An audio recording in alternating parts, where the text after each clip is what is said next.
Hello दोस्तों, स्वागत है आपका रिविजन में, आपका फेवरेट पर्सनलाइज्ड और इंटरेक्टिव एडटेक प्लेटफॉर्म। दोस्तों, हम लोग कर रहे थे एमपी बोर्ड 2022 का मैथ्स का क्वेश्चन पेपर सॉल्व और पहला पार्ट हमने कंप्लीट कर दिया था।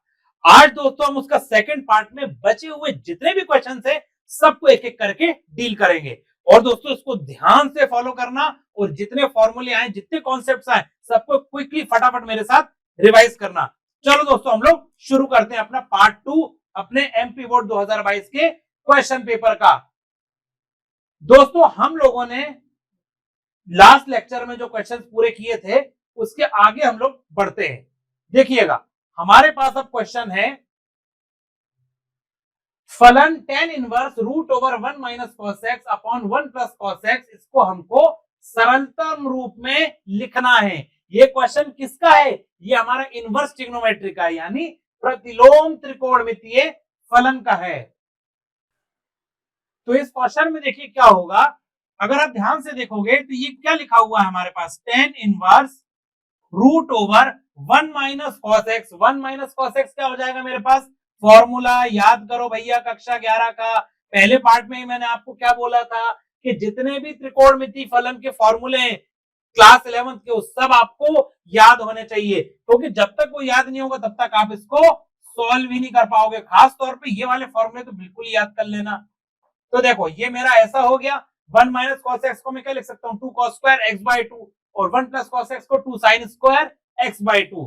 तो देखो ये क्या हो गया मेरा, फिर ये हो गया मेरा tan इनवर्स ब्रैकेट में 2 से 2 तो उड़ गया, ठीक है भैया, cos square x by 2 upon sine square x by 2, ये क्या हो गया, ये हो गया मेरा कॉट स्क्वायर एक्स बाय 2, ठीक है। अच्छा अब आप ध्यान से देखो, ये मेरा क्या हो जाएगा फिर, tan इनवर्स स्क्वायर से रूट गायब हो गया, तो ये मेरा बच गया क्या, कॉट ऑफ एक्स बाय 2, हाँ है ना। अच्छा इसको मैं ऐसे लिख सकता हूं, अगर मैं कॉट को tan 90 माइनस एक्स बाय 2 लिख दूंगा तो आप बुरा तो नहीं मानोगे, इसमें बुरा मानने वाली कोई बात ही नहीं है। इसको मैंने जैसे ही लिखा तो tan इनवर्स और tan आपस में एडजस्ट हो गए, तो बचा मेरे पास क्या, मेरे पास बचा केवल pi by 2 minus x by 2।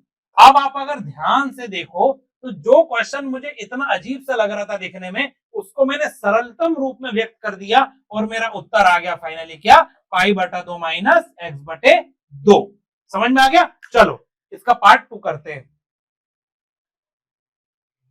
अगला क्वेश्चन है मेरे पास, दर्शाइए कि sine inverse 3/5 minus sine inverse 8/17 बराबर किसके, साइन इनवर्स 13/85 के। ठीक है भैया, हमको दर्शाना है यानी सिद्ध करना है, सिद्ध कर देते भैया इसको भी। आप ध्यान से देखो, आपको क्या दिया हुआ है, साइन इनवर्स 3/5, ये ए हो गया मेरा, साइन इनवर्स 8/17 इसको मान लो आप क्या, बी, ठीक है।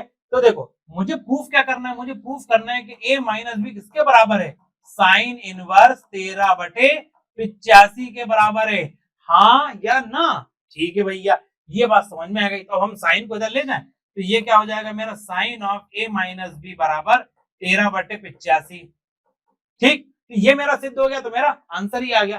तो मैं एक काम करता हूं, साइन ए माइनस बी को ले लेता हूं इधर, इधर उसको बोलता हूं भाई यार कोंटे में आया इधर। तो साइन ए माइनस बी क्या हो गया मेरा, sign A cos B minus cos A sine B, हाँ या ना। ठीक है भैया, इतनी बात तो समझ में आ गई आपको। अब साइन ए मेरा क्या है, मैंने इसको ए माना है ना, साइन इनवर्स 3/5 को मैंने क्या माना है, ए माना है, तो मेरा साइन ए क्या हो गया है, 3/5। ऐसे ही मेरा साइन बी कितना हो गया है, 8/17, हाँ या ना। इधर से देखो ना, इसी को तो माना है मैंने ए और बी। तो साइन ए मेरा कितना हो गया, साइन ए मेरा हो गया 3/5। अब बचा क्या, कॉस बी निकालना। ठीक है भैया, कॉस ए गुणे साइन बी, ये क्या है मेरे पास, 8/17। अब भैया बचा क्या मेरे पास, मुझे एक कॉस बी बचा और एक कॉस ए बचा है, क्योंकि मेरे पास तो क्या साइन है, साइन बी है, कॉस ए है ही नहीं, तो हम कॉस ए निकाल लेते हैं। ध्यान दो, अगर मैं एक ऐसा त्रिभुज बना लूं तो ये मेरा क्या हो जाएगा, 3 और ये क्या है मेरे पास 5, हाँ या ना। ठीक है भैया, नहीं ये 5 नहीं होगा, साइन मेरा क्या होता है, साइन थीटा अगर आप याद करो p/h होता है, हाँ या ना। तो ये मेरा p है और ये क्या है मेरा h है, तो ये कितना हो गया मेरे पास, 4 हो गया। तो कॉस ए मेरा क्या हो जाएगा, कॉस ए मेरा हो जाएगा b बाय एच यानी 4/5, हाँ या ना। तो कॉस ए की जगह मैं क्या लिख देता हूं 4/5, 4/5 भी आपने निकाल लिया। अच्छा अब हमको क्या देखना है, कॉस बी निकालना है, तो कॉस बी भी निकाल देते हैं इसकी मदद से। तो ध्यान देना इस साइन बी का मैं इधर ट्राइंगल बनाता हूं, तो ये ट्राइंगल आपको दिख रहा है, दिख ही रहा होगा। ये क्या है मेरा 8 और ये क्या है मेरा 17। तो अब ध्यान देना 17 मेरा हाइपोटेन्यूस है और 8 मेरा क्या है परपेंडिकुलर है, और मुझको क्या निकालना है इसका बेस। तो ये हो गया मेरा 17। तो 17 का स्क्वायर कितना होता है, ये हुआ 289 माइनस 64 का अंडर रूट, यानी अंडर रूट क्या हो गया 225, यानी ये क्या हो गया 15। बात समझ में आ गई। तो 15 का स्क्वायर हमको मालूम है कितना होता है 225 होता है, ठीक है। तो मेरा कॉस बी क्या निकल कर आ जाएगा, कॉस बी मेरा इसकी मदद से आ जाएगा बी बाय एच। बी कितना हो गया मेरा 15 और एच कितना हो गया मेरा 17, यानी 15/17। तो यहाँ क्या मैं लिख दूंगा 15/17, हाँ या ना, ठीक है भैया। अब इसको सॉल्व कर लें, अगर ये 13/85 आ जाता तो बहुत बढ़िया बात हो जाएगी, हमारा प्रूफ ही हो जाएगा। चलो इसको कर लेते हैं सॉल्व। नीचे तो क्या आ गया 17 × 5, इसको यहां हम लिखेंगे और ऊपर क्या हो जाएगा मेरा 15 तिया 45, 15 तिया 45 माइनस 8 4 जा 32। अब ये मेरा क्या हो गया साथियों, ये मेरा हो गया 45 में से 32 गए तो कितना बचा, ये 3 और ये 13 और नीचे 17 × 5 यानी 85। तो क्या 13/85 मुझको लाना था, हाँ 13/85 तो लाना था। तो देखो मेरा साइन ए माइनस बी क्या आ गया 13/85। तो ये मेरा दर्शा दिया मैंने, इति सिद्धम हो गया, ठीक है ना, हेल्थ प्रूव्ड हो गया है। चलो आगे बढ़े, अगले क्वेश्चन की तरफ बढ़ते हैं तेजी से। अगला क्वेश्चन है दोस्तों आव्यूह, मुझको आव्यूह का क्वेश्चन दिया हुआ है b इज इक्वल टू 2 - 2 - 4 -1 3 4 1 -2 और -3। इसको हमको एक सममित आव्यूह के रूप में व्यक्त करना है। तो चलो इसको हम फटाफट व्यक्त कर लेते हैं। अगर आप ध्यान दोगे तो आपको आव्यूह में आपने एक फॉर्मूला पढ़ा होगा, ठीक है, और वो क्या था कि हम किसी भी आव्यूह को इस तरह से दर्शा सकते हैं 1/2 a plus a transpose plus 1/2 a minus a transpose, हाँ या ना।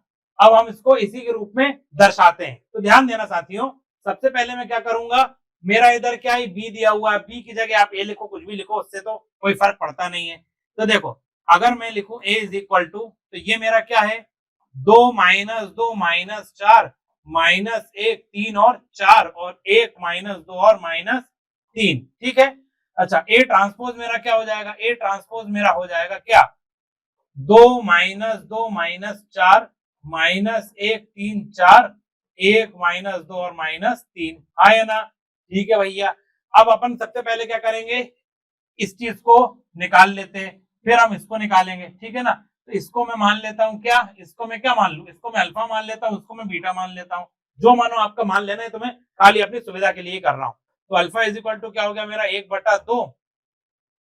अब इन दोनों को हम क्या करेंगे जोड़ेंगे, इन दोनों को जोड़ेंगे यानी ए और ए ट्रांसपोज को हम दोनों को ऐड करेंगे। तो चलो ऐड कर दें, फटाफट ऐड करना। 2 + 2 कितना हो गया 4 -2 - 1 कितना हो गया -3 -4 + 1 कितना हो गया -3। बात समझ में आ रही है ना, वेरी गुड। -1 -2 कितना हो गया -3 3 + 3 कितना हो गया 6 4 - 2 कितना हो गया 2 1 - 4 हो गया -3 -2 + 4 कितना हो गया 2 और -3 कितना हो गया -6। इतनी बात समझ में आ गई, ठीक है भैया। अब ऐसे हम क्या निकालेंगे बीटा निकालेंगे। तो बीटा इज इक्वल टू मेरा क्या हो जाएगा साथियों, बीटा इज इक्वल टू मेरा आ जाएगा a - a ट्रांसपोज, यानी अब इसमें से मेरे को इसको माइनस करना है, घटाना है। तो चलो भैया फटाफट घटाते हैं, 2 में से 2 गए तो कितना बचा 0 बचा, -2 माइनस माइनस प्लस 1 1 - 2 यानी -1 -4 -1 यानी -5। बात समझ में आ रही है। अच्छा अब -1 माइनस प्लस 2 2 - 1 यानी 1 3 - 3 यानी 0 4 माइनस प्लस 2 यानी 6, ठीक है। अब देखो 1 - प्लस 4 -2 -4 यानी -6 और -3 माइनस प्लस 3 यानी ये क्या हो गया मेरा 0 हो गया। बात समझ में आ गई। तो अल्फा और बीटा मेरे निकल कर आ गए हैं। तो दोनों का मान निकलने के बाद अब मेरा क्या हो जाएगा दोस्तों, ध्यान दोगे अगर आप, तो अल्फा और बीटा मैंने निकाल लिया, तो ए को मैं इस तरह से एक्सप्रेस कर सकता हूं, तो वही तो हमको करना है। तो ध्यान दोगे अगर आप, ए मेरा क्या हो गया है अल्फा प्लस बीटा, यानी इसको मैं लिख सकता हूं क्या 1/2। अच्छा अगर आप ध्यान दोगे बीटा में 1 माइनस प्लस 4 यानी ये क्या होना चाहिए मेरा 5 होना चाहिए। ठीक है। अच्छा अब 1 अल्फा प्लस बीटा को मैं ऐसे कैसे लिख सकता हूं, ए क्या है मेरा ये है, अल्फा डैश क्या है ये है, तो ए प्लस ए ट्रांसपोज क्या है मेरा अल्फा है। 1/2 में यहां पर लेकर चला हूं तो 1/2 यहां लिखने की आवश्यकता नहीं है। तो अब इसको मैं इधर यहां पर लिख देता हूं, इसको उठाकर यहां रखो, तो ये क्या हो गया मेरा 1/2 4 -3 -3 6 2 और -3 2 और -6। ठीक है। Plus 1/2 A minus A transpose क्या है मेरा ये बीटा है पूरा का पूरा, तो ये मेरा क्या हो गया दोस्तों 0 -1 -5 1 0 6 और 5 -6 और 0। बात समझ में आ गई। तो मैं अपने आव्यूह को जो क्वेश्चन में बी दिया हुआ है इसको चाहो तो ए कर लो, क्योंकि हमने पूरे क्वेश्चन में ए ही लिखा हुआ है। तो ए को मैं कैसे लिख सकता हूं, इस तरह से व्यक्त कर सकता हूं। बात समझ में आ गई। चलो दोस्तों अब अगले क्वेश्चन की तरफ बढ़ते हैं। चलो दोस्तों अगला क्वेश्चन है मेरे पास, निम्नलिखित समीकरण से x तथा y के मानों को ज्ञात करना है। समीकरण हमको हल करना है, समीकरण हल करने का मतलब ही होता है कि x और y के मान को ज्ञात करो। चलो फटाफट इसको हम निपटा देते हैं। x और y का मान ज्ञात करना है, ठीक है भाई। चलो सॉल्व करना शुरू करें। देखो ये 2 है तो ये 2 इसको भी गिफ्ट में देंगे। 2x 5 2 10 7 2 14 और ये कितना हो गया 2y - 6। इतनी बात समझ में आ गई। चलो और ये मेरा क्या हो गया 3 - 4 1 और 2। मैं सबसे पहले क्या करूंगा अपने LHS को, ठीक है ना, इसको मैं सॉल्व करता हूं, फिर मैं उसको RHS से इसकी तुलना कर दूंगा। चलो आगे बढ़े। ये मेरा आ गया क्या 2x + 3, बीच में ही प्लस का निशान है तो ये प्लस हो जाएगा। 10 + -4 यानी 6 हो गया। 14 + 1 कितना हो गया 15 हो गया। 2y - 6 + 2 तो ये कितना हो गया मेरा 2y - 4। अच्छा ये किसके बराबर है भैया, RHS को भी उतार कर इधर ले आओ फटाक से, तो ये क्या हो गया 7 6 15 और 14। ठीक है ना। अच्छा अगर आप ध्यान दो दोस्तों तो इसमें क्या है, ये मेरा 15 है इधर, ये मेरा 6 है इधर, ये मेरा 15 है इधर, ये मेरा 6 है इधर। हाँ या ना, जब 15 और 6 दोनों के एक जैसे हैं तो बाकी टर्म भी दोनों के एक जैसे बिल्कुल होंगे। तो देखो आगे हम बढ़े तो 2x + 3 किसके बराबर हो गया 7 के बराबर, और 2y - 4 किसके बराबर हो गया 14 के बराबर। फटाफट लिख लेते हैं। तो ये हो गया मेरा क्या 2x + 3, ये किसके बराबर हो गया साथियों 2x + 3, इसकी तुलना इससे करी तो ये क्या हो गया 7 हो गया, ये 7 हो गया मेरा। तो 2x = कितना हो गया 7 - 3 यानी 4 और x कितना हो गया मेरा 2। चलो भैया x का मान तो निकल के आ गया मेरे पास 2, y का भी निकाल लेते हैं। 2y - 4 किसके बराबर है 14 के बराबर, तुलना करने पर तो ये आ गया मेरा क्या 2y - 4 बराबर कितना 14। तो 2y = कितना हो गया 14 + 4 यानी 18। तो y = क्या आ गया मेरा 9। ठीक है ना। तो देखो दोस्तों मेरा x आ गया 2 और y आ गया कितना 9। इसी की तो हमको वैल्यू निकालनी थी, ये हमने निकाल ली। चलो भैया फटाफट अगले क्वेश्चन की तरफ बढ़ते हैं जल्दी से। अगला क्वेश्चन है, ऐसी दो संख्याएं ज्ञात कीजिए जिनका योग 24 व गुणनफल उच्चतम हो। यानी दो संख्या है, कोई भी दो संख्या है, हमको उनको ज्ञात करना है, तो उनमें कंडीशन पता क्या दी हुई है, कंडीशन दी हुई है कि उनका योग आपका क्या है 24 है 24 है, और गुणनफल क्या है अधिक से अधिक यानी उच्चतम है। तो देखो हम एक संख्या ले लेते हैं क्या x, मान लेते एक संख्या x है, तो दूसरी संख्या क्या हो जाएगी मेरे पास 24 - x, क्योंकि दोनों का योग कितना है 24 है। अब इन दोनों का योग करोगे तो क्या आएगा x + 24 - x, x से x गया तो बचा क्या 24। तो एक संख्या अगर x है तो दूसरी क्या हो जाएगी मेरी 24 - x। अब मेरे से क्या बोला जा रहा है कि उनका योग तो भैया 24 और उनका गुणनफल कैसा है उच्चतम है। गुणनफल को हम मान लो a ले लेते हैं, तो a क्या हो गया मेरा x × 24 माइनस एक्स। ठीक है, अब मेरे से बोला जा रहा है कि ये एरिया जो है ये क्या है मेरा, ए उच्चतम होना चाहिए। तो भैया उच्चतम और निम्नतम के लिए हम क्या करते हैं, हम डिफरेंशिएट करते हैं, अवकलन निकालते हैं। तो चलो निकाल देते हैं। ए क्या हो गया मेरे पास 24x माइनस एक्स स्क्वायर। तो देखो d a by d x, ये क्या हो गया मेरे पास 24 माइनस ट्वाइस ऑफ एक्स। ठीक है, अच्छा अब उच्चतम और न्यूनतम निकालने के लिए हम क्या करते हैं, इसको 0 के बराबर करते हैं। तो देखो 24 बराबर क्या हो गया 2x हो गया, तो x कितना हो गया मेरे पास 12 हो गया। ठीक है, अच्छा अब हमको ये देखना है कि उच्चतम है कि निम्नतम है, तो हम इसको एक बार और डिफरेंशिएट करते हैं। तो d2a by D x square किया तो ये क्या आ गया मेरा 0 माइनस 2 आ गया। ठीक है ना, अब चूंकि ये हमेशा कैसा है, ऋणात्मक है, निगेटिव है, इसका मतलब x के हर वैल्यू के लिए x की वैल्यू 12 के लिए ये मुझको क्या देगा, उच्चतम मान देगा। ठीक है ना, तो 12 पर मेरे को क्या मिल रहा है, उच्चतम मान मिलेगा। और वो मेरी दो वैल्यू कौन कौन सी हो जाएंगी, एक तो 12 हो गई और दूसरी क्या हो जाएगी, 24 में से 12 गई तो 12। तो वो दो वैल्यू मेरी आ गई 12,12। यही मेरा क्या होगा दोस्तों, आंसर। समझ में आ गया। चलो हम लोग अब अगले क्वेश्चन की तरफ बढ़ते हैं। अगला क्वेश्चन है, मेरे को दिया है एक वक्र है x की घात में 2/3 प्लस y की घात में 2/3 बराबर 2। इसके बिंदु 1 और 1 पर मेरे को स्पर्श रेखा यानी टेंजेंट तथा अभिलंब यानी नॉर्मल दोनों के क्या निकालने, समीकरण ज्ञात करने, दोनों की इक्वेशन निकालनी है। तो चलो भैया निकाल लेते हैं। अच्छा, अगर हमको किसी भी कर्व, किसी भी वक्र पर अभिलंब और स्पर्श रेखा की समीकरण निकालना होता है तो सबसे पहला काम हम क्या करते हैं, हम उसका स्लोप निकालते हैं। ठीक है ना, हम उसकी प्रवणता ज्ञात करते हैं। तो चलो x की पावर 2/3 प्लस y की पावर 2/3 बराबर 2। अब क्या करें, हम दोनों साइड डिफरेंशिएशन करते हैं। तो ये हो जाएगा 2/3 x की पावर माइनस 1/3 प्लस 2/3 y की power minus 1/3 dy by dx बराबर 0। हाँ या ना, ठीक है। तो ये कितना हो गया आपका 2/3, तो कॉमन लेकर 0 में मिला दिया, धुआं धुआं हो गया। तो बचा कितना आपके पास, ये आपके पास बचा y की power minus 1/3 dy by dx। ये मेरा किसके बराबर हो गया, माइनस x की पावर 1/3 के। हाँ या ना, ठीक है भैया।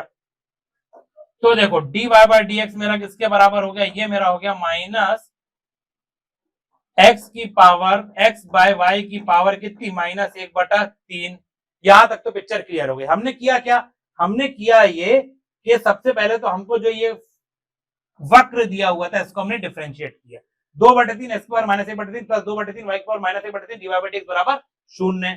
अब हमने क्या किया, इसको पहले 2/3 को उठाकर हमने पानी में मिला दिया, तो ये तो 0 में मिल गया। अब इसको हमने ऐसा का ऐसा ही रखा, किसको, y की घात माइनस 1/3 dy बाय dx को, और इस वाले को हम इधर ले गए इक्वल टू के। तो ये क्या हो गया मेरा माइनस x की घात माइनस 1/3। अब हमने क्या किया, इसको उठाकर नीचे ले गए, तो माइनस तो बाहर है, तो x बाय y की पावर क्या हो गई, माइनस 1/3 हो गई। ठीक है, अच्छा अब अगर मुझको इसको 1/3 करना है तो मैं क्या करूंगा, मैं इसको उल्टा कर दूंगा, x बाय y को उल्टा करके y बाय x लिख दूंगा। तो ये मेरा क्या हो जाएगा, पॉजिटिव हो जाएगा। तो ध्यान देना dy बाय dx मेरा क्या हो जाएगा, तब ये मेरा हो जाएगा minus of y by x की घात में 1/3। इतनी बात समझ में आ गई। अच्छा ये क्या है, ये मेरी स्पर्श रेखा का स्लोप है, स्पर्श रेखा की प्रवणता है। लेकिन मुझको निकालना क्या है, मुझको तो समीकरण निकालना है। तो चलो भैया मैं पहले दो केस बना लेता हूं अलग अलग। पहले तो मैं निकाल लेता हूं स्पर्श रेखा, स्पर्श रेखा का समीकरण, और दूसरा केस मेरा किसका रहेगा, अभिलंब का समीकरण। दूसरा मेरा रहेगा किसका, अभिलंब का समीकरण। तो ध्यान दो, अब इससे पहले कि हम इसमें आगे बढ़े आपको एक चीज मालूम होनी चाहिए, और वो क्या है, वो चीज ये है कि m1 इंटू m2 बराबर क्या होता है, -1। कब, जब मेरी दो लाइन आपस में कैसी हो, लंबवत हो, परपेंडिकुलर हो। और मुझे पता है कि मेरी स्पर्श रेखा और मेरा अभिलंब दोनों कैसी होती हैं, दोनों परपेंडिकुलर होती हैं, तो उनके स्लोप भी कैसे होंगे, उनका गुणा करने पे -1 आना चाहिए। अब इधर आप देखो ध्यान से, ये मेरा क्या dy बाय dx है, मेरे को किस बिंदु पे निकालना है, 1,1 पर। तो चलो मैं इधर निकाल लेता हूं पहले अपनी स्लोप। तो स्लोप ऑफ टेंजेंट अगर मैं निकालूं तो क्या आ जाएगा, इसकी जगह 1 रख दो, इसकी जगह 1 रख दो, तो 1/1 की पावर 1/3 कितना हो गया, 1। लेकिन आगे माइनस है तो ये क्या हो गया -1। ऐसे ही नॉर्मल का स्लोप कितना आ जाएगा आपके पास, अगर मैं इसमें -1 रखूं, -1 इंटू m2 बराबर -1 करूं तो माइनस से माइनस कैंसिल, तो m2 कितना आ जाएगा मेरे पास 1, यानी नॉर्मल का स्लोप कितना आ गया आपके पास 1। हाँ या ना? चलो भैया अब खाली हमको क्या निकालनी है, इक्वेशन ही तो निकालनी है। तो इक्वेशन की क्या होती है, y minus y1 is equal to m x minus x1। हाँ या ना? y माइनस अच्छा x1 y1 है तो ये हो गया 1 इज इक्वल टू टेंजेंट के लिए स्लोप कितना है -1, तो यहाँ क्या लिखोगे -1, ये हो गया -1 x माइनस x1। ठीक है, ये हो गया y minus 1 is equal to minus x minus minus plus x1 की जगह क्या रखोगे 1 रखोगे, ये हो गया 1। ठीक है, तो देखो ये क्या हो गया -x माइनस माइनस प्लस 1, तो ये हो गया आपके पास x plus y minus is equal to कितना हो गया 2। ये आ गई क्या आपकी टेंजेंट, ये आपकी टेंजेंट का समीकरण आ गया। अब हमको क्या नॉर्मल का समीकरण निकालना, तो वो भी निकाल लेते हैं। ये हो गया y minus y1 is equal to, अच्छा नॉर्मल का मेरा स्लोप कितना है 1 है, टेंजेंट का -1 था तो इधर हम खाली 1 रखेंगे, तो 1 इंटू एक्स माइनस x1, ये भी 1, 1 से ही पास हो रहा है, कुछ इस तरह का होगा। जैसे ध्यान देना, अगर आप इसको ग्राफ से दर्शाना चाहो तो ये कुछ इस तरह का होगा। ये आपका मान लो कर्व है, ये 1, बिंदु है, ये आपकी स्पर्श रेखा और ये आपका क्या है अभिलंब है। तो दोनों ही खास बात क्या है कि दोनों 1, से गुजर रहे हैं। इतनी बात समझ में आ गई। चलो भैया अब देखना, ये मेरा क्या आ गया y minus 1 is equal to x minus 1, -1 से -1 x बराबर y, ये मेरी आगे नॉर्मल की इक्वेशन आ गई। ठीक है, चलो ये एक जनरल ग्राफ है, इसका कोई एग्जैक्ट ग्राफ नहीं है ना, एक सामान्य तौर पे समझाने के लिए बनाया गया। ये बात समझ में आ गई। चलो अब अगला क्वेश्चन करें, फटाफट अगले क्वेश्चन की तरफ बढ़ते हैं। अगला क्वेश्चन है, आलेखीय विधि द्वारा निम्न रैखिक प्रोग्रामन समस्या को हल करना है, और कंस्ट्रेंट्स हमको क्या दिए हुए हैं दोस्तों, x plus 2y greater than equal to 10, 3x plus 4y less than equal to 24, और x भी 0 से बड़ा है और बराबर हो सकता है, और y भी 0 से बड़ा है और बराबर हो सकता है। अच्छा z हमको क्या दिया हुआ है, इसका हमको न्यूनतम मान निकालना है। z बराबर कितना 200x प्लस 500y का न्यूनतम मान हमको निकालना है। ठीक है भैया, अब इसका हम न्यूनतम मान निकाल लेते हैं। अच्छा अगर आप ध्यान दोगे तो इसके लिए हम नेक्स्ट स्लाइड में चलते हैं ताकि इसका ग्राफ आपको क्लियर हो जाए। z हमको क्या दिया हुआ है 200x प्लस 500y। ठीक है, अच्छा अब देखना आप ध्यान से, हमको z क्या दिया हुआ है 200x plus 500y, z is equal to हमको दिया हुआ है 200x प्लस 500y। ठीक है ना, कंस्ट्रेंट्स हमने ड्रॉ किए हुए हैं पहले से। अब अगर आप देखोगे ध्यान से तो हमको बोला जा रहा है कि x plus 2y greater than equal to 10, यानी ये जो मेरी x प्लस 2y रेखा है ये वाली, ठीक है ना, इसके ऊपर का हिस्सा हमको चाहिए। ठीक, और हमारी जो 3x प्लस 4y है इसके हमको नीचे का हिस्सा चाहिए। तो कॉमन एरिया कौन सा आ रहा है मेरे पास, ये वाला आ रहा है कॉमन एरिया। अब मेरे को न्यूनतम मान निकालना है, तो न्यूनतम मान हम किस किस पर निकालेंगे फटाफट देख लेते हैं। देखो सबसे पहले तो हम 0,6 पर निकालते हैं। 0,6 पर मेरा z मुझको क्या मान देगा, ये मुझको देगा 0 प्लस 500 गुणे 6। ठीक है ना, तो z इज इक्वल टू कितना हो गया मेरा 5 6 जा 30 00। ठीक, 0,6 पर तो मेरे को ये मिल गया। अब हम क्या देखेंगे 0,5 पर, 0,5 पर भी हम देख लेते हैं भैया क्या मान हमको z दे रहा है। z हमको दे रहा है 0 प्लस कितना 500 इंटू 5। ठीक, तो 5 बजे 25, तो ये हो गया कितना 2500। अब बचा एक बिंदु, ये मेरे पास 4,3। ठीक है ना, इन दो पे तो हम बात कर चुके हैं। अब 4,3 पे भी देख लेते हैं भैया फटाफट। तो z इज इक्वल टू मेरे को क्या देगा 4 इंटू 200, 4 इंटू 200। ठीक है, प्लस अब देखो ये क्या है 500 y कितना है 3, 500 इंटू 3, 500 इंटू 3। चलो भैया इसको फटाफट सॉल्व कर लो। तो z इज इक्वल टू क्या हो जाएगा 800 प्लस 5 दिया 15, 1500, तो ये कितना आ गया मेरा 2300। ठीक है, अच्छा अब आप एक बात बताओ मेरे को, आपने 3 बिंदुओं पर मान निकाला, तो हमको इस पे क्या मिल रहा है 3000, इस पर क्या मिल रहा है 2500, और इस पे क्या मिल रहा है मेरे को 2300, यानी 4,3 पर मेरे को न्यूनतम मान मिल रहा है z का, जो कि क्या है मेरा 2300। तो ये आ गया हमारे इस क्वेश्चन का आंसर। चलो नेक्स्ट क्वेश्चन की तरफ बढ़े। अच्छा, लीनियर प्रोग्रामिंग ऐसा टॉपिक है, इसका क्वेश्चन आता ही आता है, ठीक है ना, तो इसको आप मिस नहीं करोगे। चलो अगला क्वेश्चन देखते हैं, इसी का ही second part.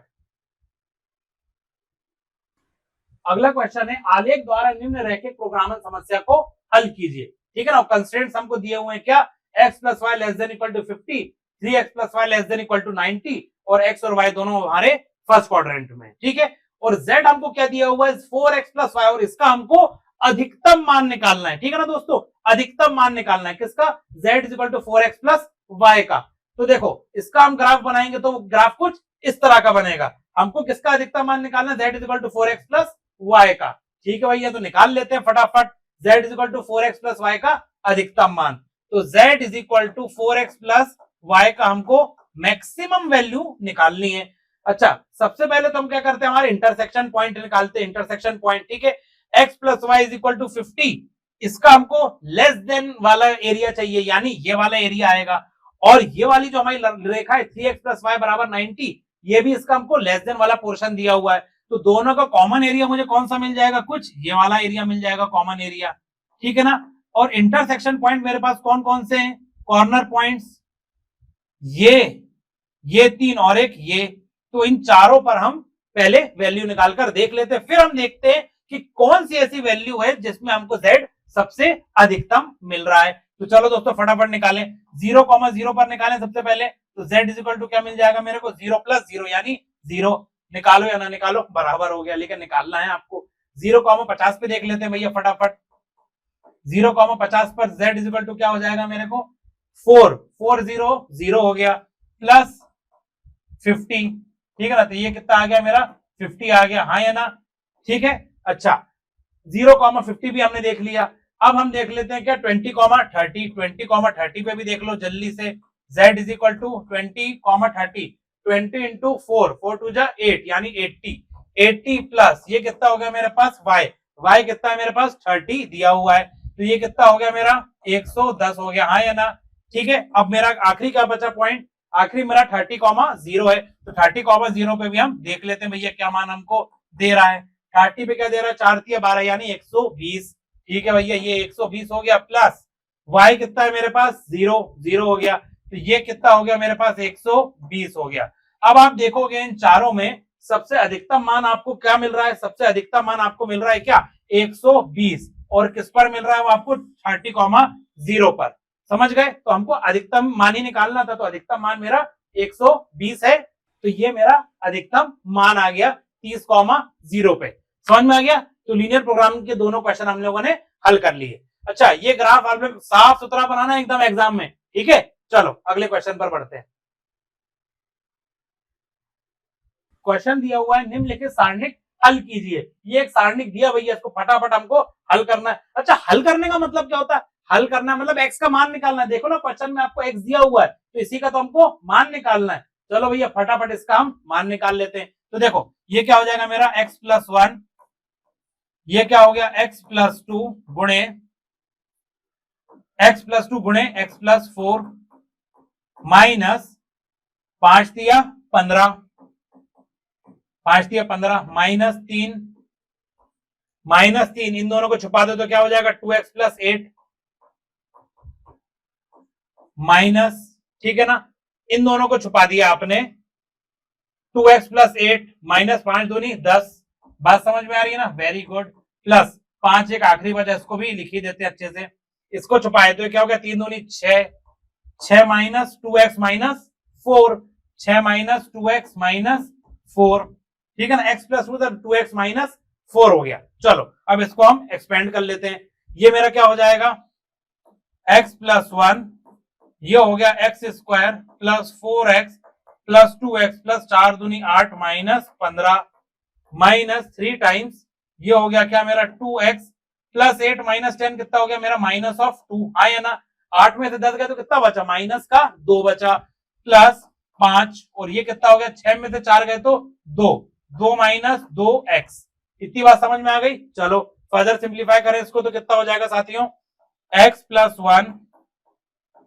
X square plus 4 5 6x minus 8 में से 5 गए तो कितने बचे 7 माइनस ऑफ 7, ठीक है ना, आगे है -3। अच्छा इसको मल्टीप्लाई कर ही लेते हैं, कब तक इसको लेकर चलेंगे। -3 टू जा 6x, माइनस माइनस प्लस 3 दूनी 6 प्लस 5 दूनी 10 माइनस 5 दूनी 10x। इतनी बात समझ में आ गई। चलो अब भैया इसको और सिंप्लीफाई करना है तो करना तो पड़ेगा, कर देते हैं इसको भी जल्दी जल्दी। पहले इसको कर देख लें क्या ये क्या हो जाएगा। देखो -6x माइनस 10x, तो ये क्या हो गया -16x। यहां मैं 16 कर देता हूं और इसको हटा देता हूं, ठीक है। अच्छा अब ये क्या हो गया आपके पास 10 और 6 जोड़ दो तो कितना हो जाएगा 16, तो इसको भी हम +16 लिख देते हैं, ठीक। तो ये हो गया प्लस का 16। इतनी बात समझ में आ गई। चलो अब इसको हमको खोलना बस रह गया, खोल देते हैं फटाफट। मल्टीप्लाई करो इसको, x³ plus 6x² minus 7x, x³ plus 6x² minus 7x, 1 को भी कर दो तो plus x² plus 6x minus 7 minus 16x plus 16। इतनी बात समझ में आ गई, ठीक है भैया। अब देखो क्या क्या बचा आपके पास। अब आपके पास बचा x³, ठीक। अब x² वाले कौन कौन से, एक ये है और एक ये है, बस ये दो ही हैं। तो x² x³ का तो एक ही था, x² के ये दो है तो ये क्या होगा क्या प्लस 7x²। इतनी बात समझ में आ गई। अच्छा अब x वाले कौन कौन से, x वाला एक तो ये है, रुकना ध्यान देना दोस्तों, x वाला एक ये है, एक ये है और एक ये है, ठीक है। तो देखो -7x प्लस 6x ये कितना हो गया आपका -x minus x minus 16x कितना हो गया -17x। तो देखो ये हो गया आपका क्या -17x। इतनी बात समझ में आ गई। अब ये भी हो गया, ये सब हमने यूज कर लिए, बचा क्या एंड में केवल मेरा कांस्टेंट बचा। तो देखो 16 में से 7 गए तो कितने बचे +9, ये हो गया क्या मेरा 0 के बराबर। अब इसमें से मेरे को x का मान निकालना है। अच्छा अगर आप ध्यान दोगे तो x = 1 तो इसका एक डायरेक्ट सॉल्यूशन हमको नजर आ ही रहा है। तो अगर आप ध्यान दोगे तो x = 1 इसका एक सॉल्यूशन हो ही गया। देखो ना ध्यान से, x की जगह 1 रखो, देखो ना ध्यान से, x की जगह 1 रखो, 1 + 7 - 17 + 9, ठीक है ना। ये क्या होगा आपका 9 10 17 - 17 क्या होगा 0। तो x = 1 एक आंसर आपका डायरेक्टली हो गया। अच्छा आप थोड़ा सा और ध्यान दोगे ना तो x = 9 भी इसका एक आंसर होगा, ठीक है ना। और अगर नहीं समझ में आए तो आप इसको सॉल्व करोगे तो आपको दो आंसर मिल जाएंगे, एक मिलेगा x = 1 और एक 9। बात समझ में आ गई। तो ये होंगे आपके क्या है इस डिटर्मिनेंट के आंसर, इस समीकरण के हमारे हल होंगे। बात समझ में आ गई। चलो अगले क्वेश्चन की तरफ बढ़े। अब क्वेश्चन अगला है, एक हमको सारणिक दिया हुआ, उनसे बोला जा रहा है कि सिद्ध करो कि ये किसके बराबर होगा 4 टाइम्स a² b² c² के। तो चलो भैया हम लोग अपनी प्रॉपर्टीज का इस्तेमाल कर इसको फटाक से सिद्ध कर देख लेते हैं। ध्यान देना दोस्तों, मैं एक काम करूं, सबसे पहले तो मैं पहली रो से अगर a कॉमन निकाल लूं, दूसरी से b निकाल लूं, तीसरे से c निकाल लूं तो बुरा तो नहीं मानोगे, कोई बुरा मानने वाली बात नहीं है। तो देखना मैं अगर a b c मैंने बाहर निकाल लिया, पहले में से मैंने a निकाला तो क्या बचा -a b c, दूसरे में से b निकाला तो क्या बचा आपके पास a -b और c, हाँ या ना, ठीक है। अच्छा तीसरे में से मैं c निकाल रहा हूं तो क्या बचेगा a b और -c। इतनी बात तो समझ में आ गई। चलो भैया अब आप एक काम करो, पहले में से a, पहले कॉलम में से a, पहले स्तंभ से a निकालो, दूसरे से b निकालो और तीसरे से फिर से c निकाल लो।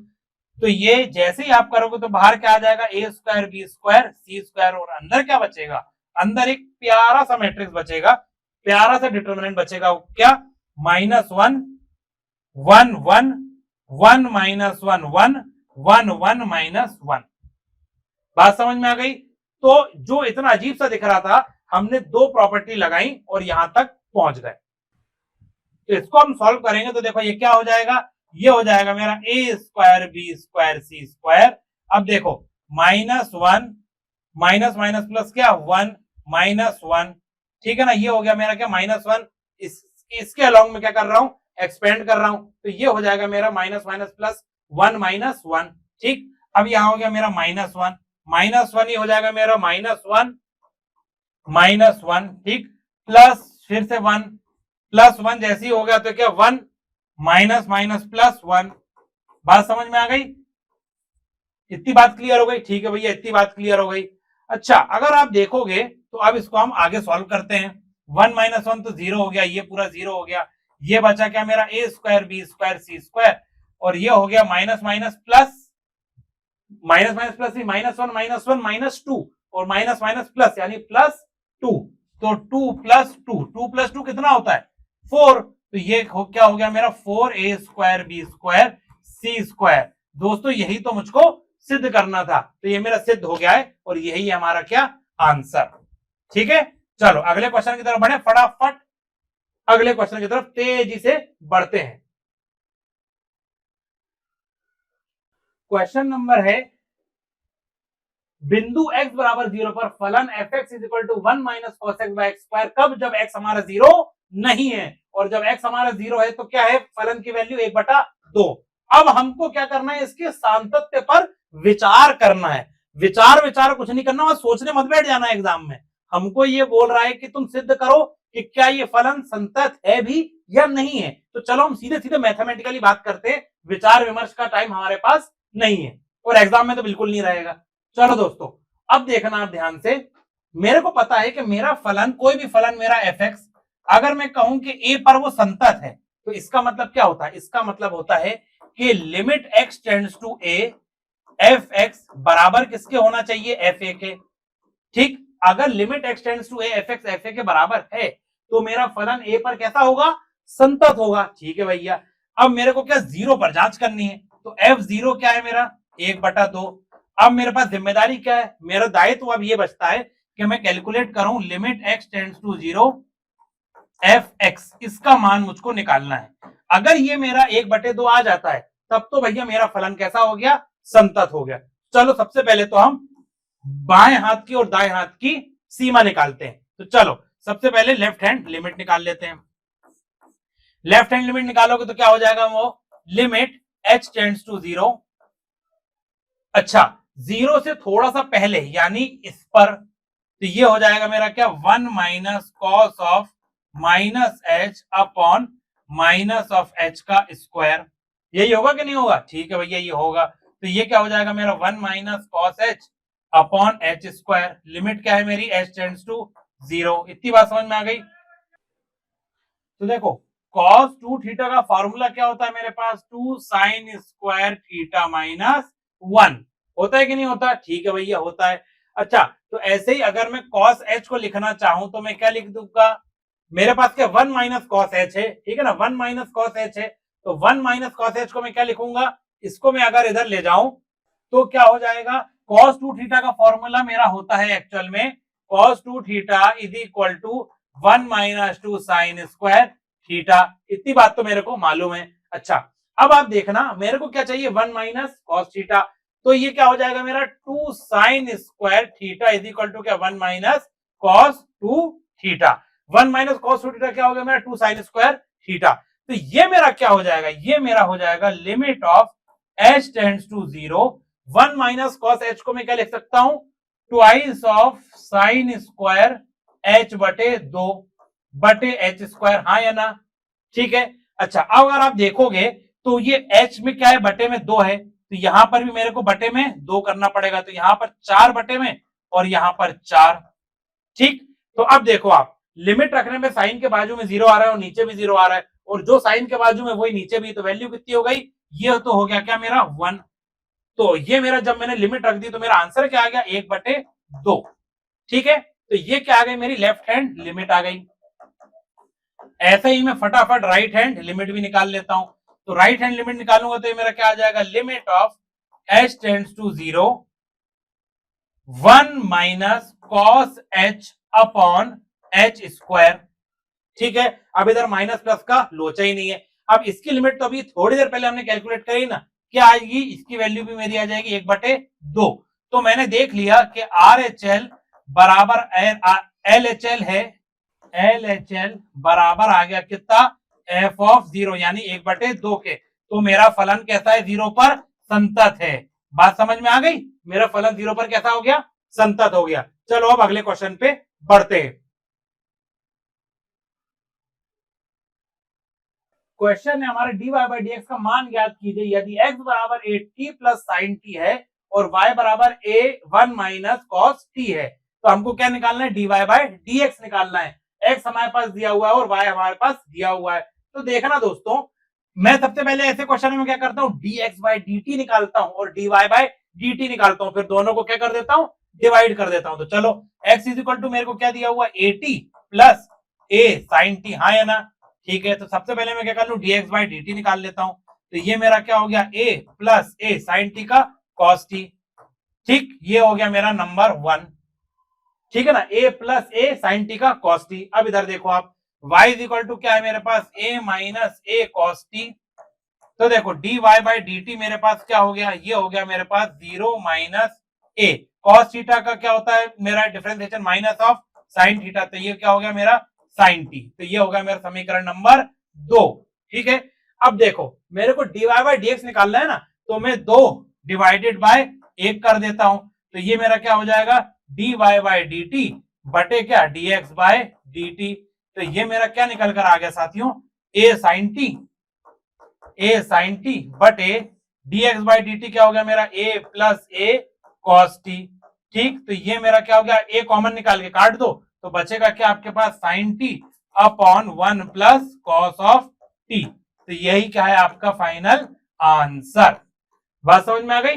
चलो अब अगले क्वेश्चन की तरफ तेजी से बढ़ते हैं। अगला क्वेश्चन है, एक वृत्त दिया है भैया x square plus y square बराबर ए स्क्वायर, इसका क्षेत्रफल हमको ज्ञात करना है। अब आप बोलो sir x square plus y square बराबर ए स्क्वायर का वृत्त का क्षेत्रफल का फॉर्मूला क्या होगा, सीधा सीधा होगा पाई आर स्क्वायर। खाली फार्मूला मत लिख के आ जाना भैया, पूरा डिराइव करना है। चलो भैया निश्चित समाकलन की सहायता से हम हमारे वृत्त का क्षेत्रफल ज्ञात करते हैं।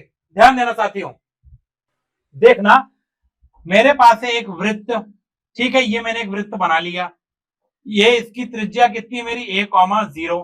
अगर मैं केवल इतने हिस्से का क्षेत्रफल निकाल लूं और इसको 4 से गुणा कर दूं तो मेरे पूरे वृत्त का क्षेत्रफल आ जाएगा। चलो भैया यही काम तो करना है हमको फटाफट, और हम कैसे करेंगे, डेफिनेट इंटीग्रल की सहायता से। तो वाई स्क्वायर इक्वल टू क्या होगा मेरा a square minus x square. तो वाई इक्वल टू क्या हो जाएगा मेरा plus minus root over a square minus x square.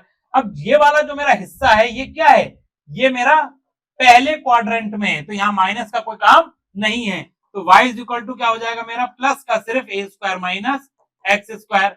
अब मुझे करना है इंटीग्रेशन। तो देखो मैं एरिया निकाल रहा हूं पहले, क्षेत्रफल अपने इतने एरिया का, केवल इतने का, ये हो जाएगा मेरा क्या, इंटीग्रेशन ऑफ 0 से लेकर a root over a square minus x square, किसके रिस्पेक्ट में, एक्स के रिस्पेक्ट में। तो इसका तो डायरेक्ट फॉर्मूला होता है भैया, चलो फटाफट इसका फॉर्मूला लगाओ।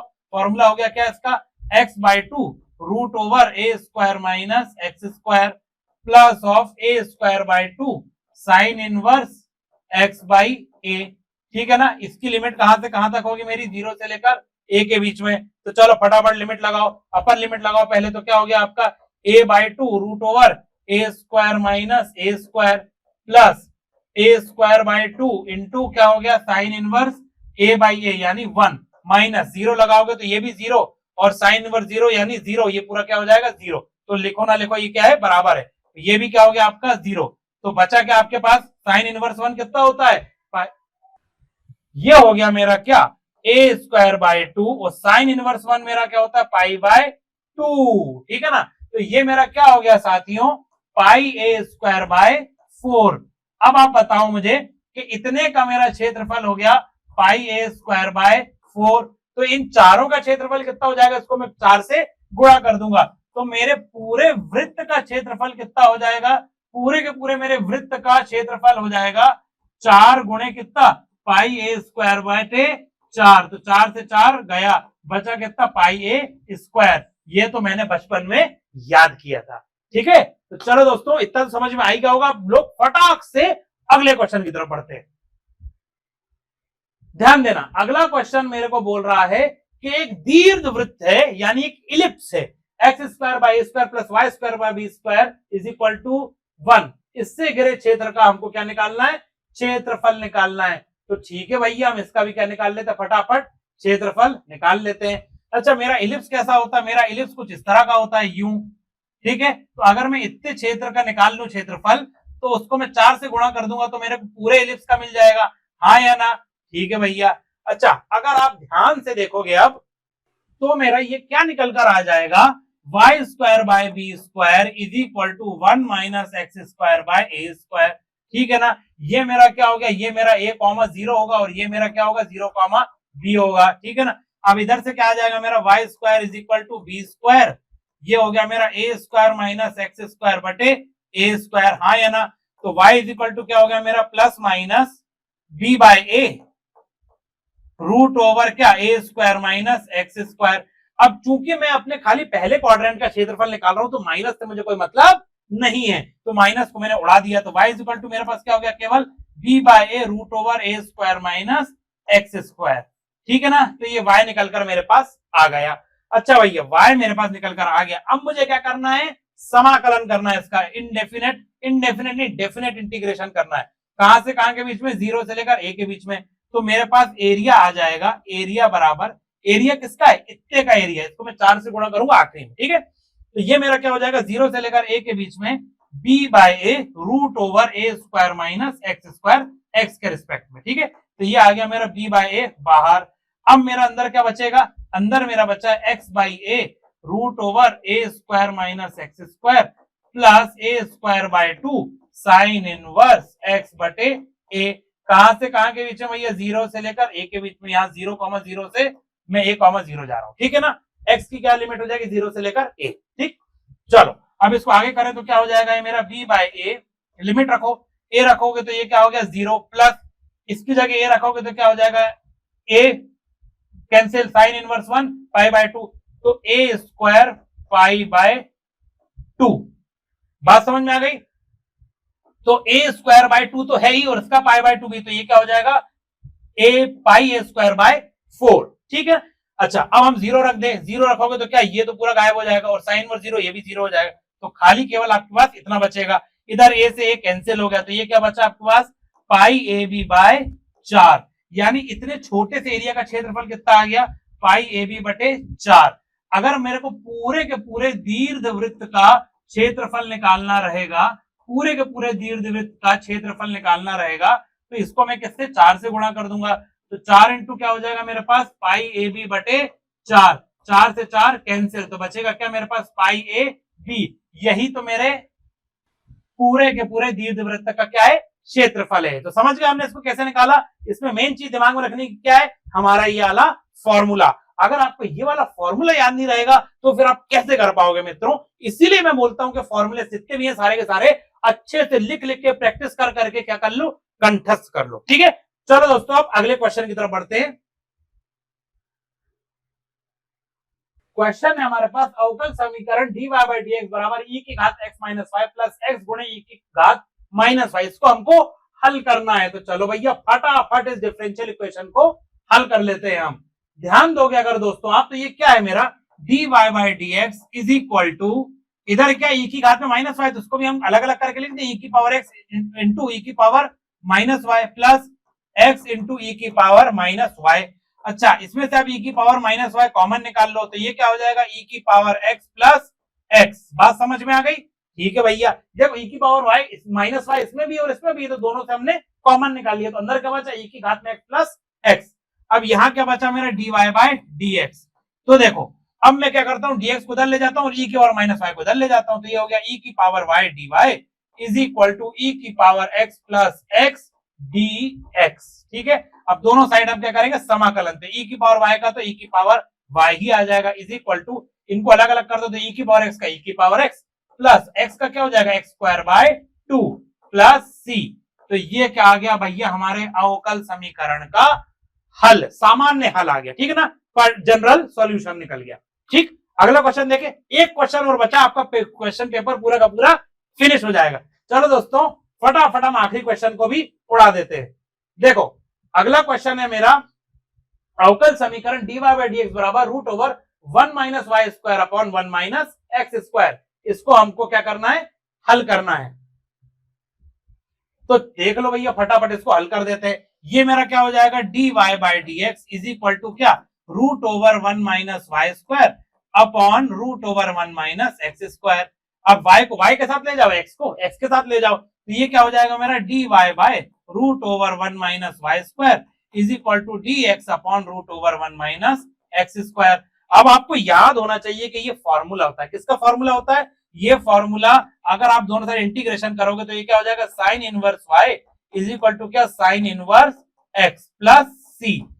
बात समझ में आ गई। तो ये क्या आ गया हमारा, इस अवकल समीकरण का सामान्य हल आ गया। बात समझ में आ गई, ये मेरा इसका सामान्य हल आ गया, यानी जनरल सॉल्यूशन निकल कर आ गया। तो दोस्तों इसी के साथ हमने 2022 का मध्य प्रदेश का गणित का पूरा पेपर 2 हिस्सों में सॉल्व कर लिया। मैं उम्मीद करता हूं आपको मजा आया होगा इन दोनों पार्टों में, और आपके बहुत सारे कॉन्सेप्ट रिवाइज हो गए होंगे, फॉर्मूलों का भी रिवीजन हो गया होगा, और ये भी समझ में आ गया होगा कि बोर्ड में आखिर क्वेश्चन कैसे पूछे जाते हैं, किन किन चैप्टर से किस किस मार्क्स के क्वेश्चन आते हैं। तो चलो दोस्तों, हम लोग एक नई वीडियो में मिलेंगे, तब तक के लिए थैंक यू वेरी मच।